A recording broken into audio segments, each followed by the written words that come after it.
Siz de şimdi. Yar üstüne söz söyle. Bir daha. Yar üstüne.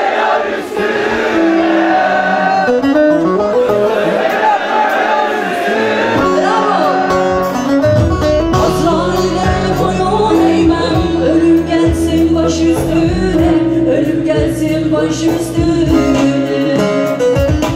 Azrail'e boyun eğmem, ölüm gelsin baş üstüne, ölüm gelsin baş üstüne. Her kişi.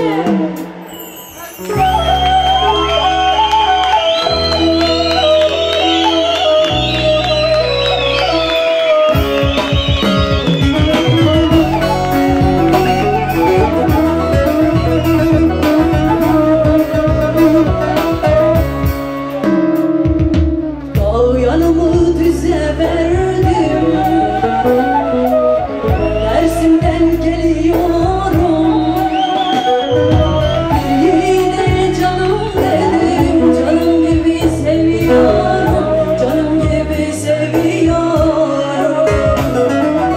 Bir yiğide canım dedim, canım gibi seviyorum, canım gibi seviyorum.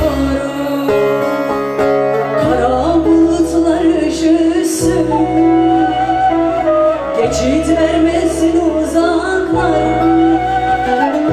Karanlıklar tedik dursun, umurumda mı tuzaklar, umurumda mı tuzaklar. Karanlıklar tedik dursun, umurumda mı tuzaklar, umurumda mı tuzak. Şimdi